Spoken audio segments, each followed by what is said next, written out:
Few television shows have made such an enormous impact not only on the medium of television storytelling but on the culture itself as The X-Files has. Along with The Simpsons, Chris Carter's unlikely breakout genre hit made Fox a genuine ratings contender against the established big three networks of ABC, NBC and CBS. It's one of the shows that, in conjunction with Buffy the Vampire Slayer and a small handful of others, brought genres like horror and science fiction into the popular mainstream. Though the show was one of the most popular series on television for nearly a decade, there are still some surprising secrets that even fans of the show don't know about. In no particular order, here are 10 incredible things about The X-Files.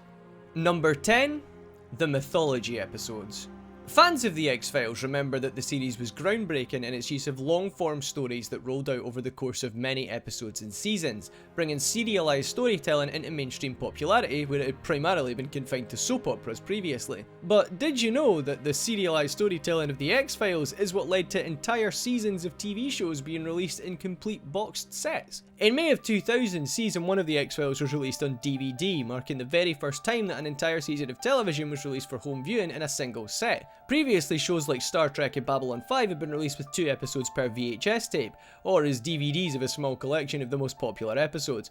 But The X-Files changed it all. The first season sold so well that other shows got on board, and even classic shows that had never been released on any format were now coming to DVD in complete seasons. And the landscape of television entertainment was changed forever. Number 9. Previously on The X-Files. It has become increasingly popular for networks and streaming services to reboot or bring back a previously cancelled TV series. However, most of these series are very recently cancelled, or the shows came back completely rebooted with the same concept but brand new casts. The X-Files is one of only a small handful of series that went off the air for over a decade and then returned to television with the same cast. The X-Files went off the air in 2002 and then returned in 2016, meaning it was off the air for 14 years. Twin Peaks has it beat, coming back after 25 years off. However, The X-Files eclipsed all other series in popularity with its return. Its 2-night premiere in 2016 garnered over 50 million viewers worldwide, breaking several viewing records in many countries. Number 8. A year-long secret. The first feature film, The X-Files Fight the Future, was released in theatres in June of 1998, only a couple of months after the cliffhanger Season 5 finale. But the crew of the movie had a secret that most people had no idea about. The movie had completed filming over a year earlier, during the previous season's hiatus. That's right, the movie was shot after the end of the 4th season of the TV series, before Season 5 had even been written. That means that not only did the writers have to create an entire season of television that would build towards a movie that had already been shot, but it also meant that the plot of an enormous event movie had to be kept secret for an entire year by the whole cast and crew. But guess what? They did it! And audiences were surprised by the year-long secret. Can you imagine that happening nowadays? Not likely. Number 7. An actor so nice, they cast him thrice. Some shows will bring back beloved characters if they're popular with audiences, but how many shows bring back the same actor in multiple different roles? The answer is, as you can probably imagine, The X-Files. And the actor is Terry O'Quinn, known best for his role as John Locke on Lost. O'Quinn first appeared in Season 2 of The X-Files in an episode Aubrey, playing a small-town detective with a secret. His next appearance came in the first feature film, The X-Files Fight the Future, in a small but pivotal role of the bomb squad leader who dies in the opening explosion set piece.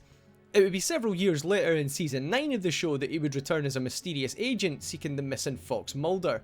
Chris Carter clearly liked working with the very talented O'Quinn, and he even gave him a recurring role in the aforementioned sister series, Millennium.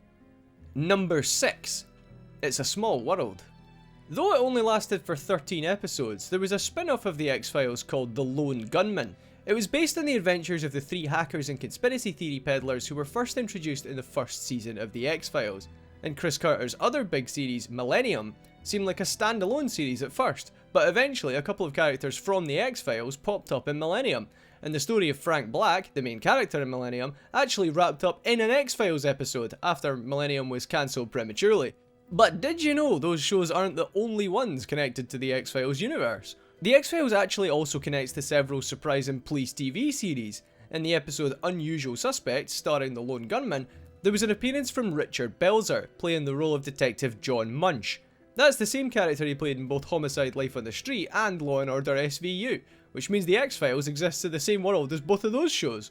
And in a season 8 episode called X-Cops, Mulder and Scully end up investigating a case along with the camera crew of the reality TV series Cops. Who would have thought all those shows took place in the same universe? Number 5. The Shippers.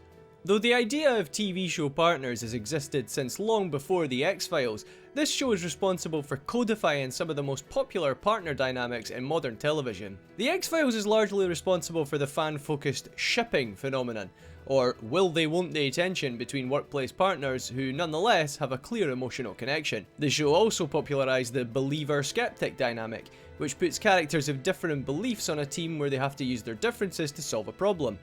It's become a frequently used device in investigative series of all kinds, from genre series like Fringe to police procedurals like Bones. Number 4. The Amazing Writer's Room. Speaking of, Vince Gilligan, who's generally considered one of the greatest modern television writers for his work on Breaking Bad and Better Call Saul, began his writing career on The X-Files. And he's not the only great writer who worked on The X-Files before going on to create brilliant and award-winning television. The writing staff of The X-Files is responsible for the creating and/or showrunning of Breaking Bad, 24, Man in the High Castle, Better Call Saul, Homeland, the new Twilight Zone, and even the Final Destination movie franchise, among many other popular and influential TV series over the last 25 years. Number 3. The famous faces of The X-Files. Darren McGavin and Roy Thins weren't the only famous faces that popped up in the series. There's a lot of actors who appeared in the series before they became household names and huge movie stars.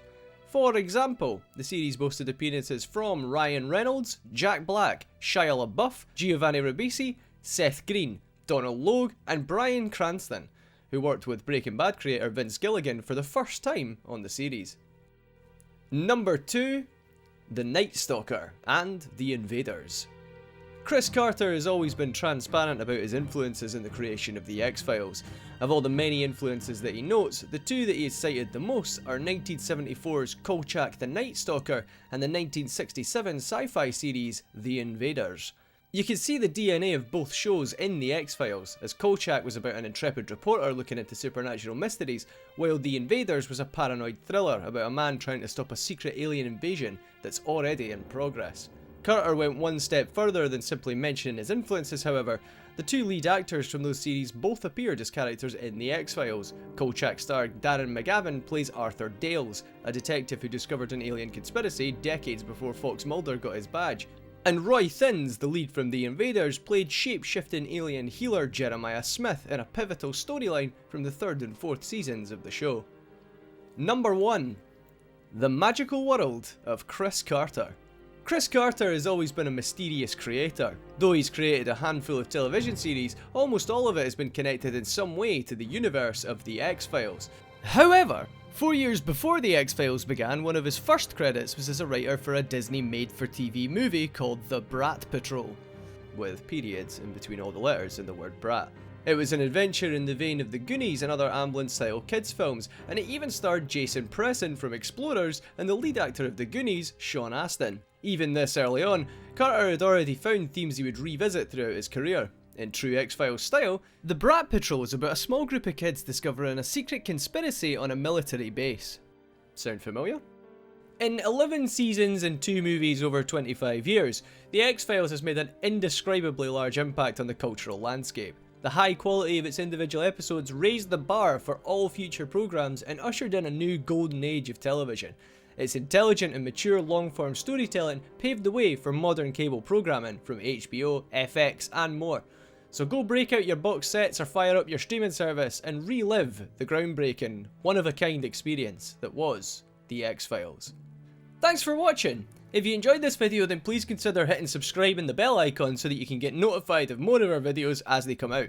I've been Kieran with Council of Zoom, and I'll see you in the next video. Bye bye!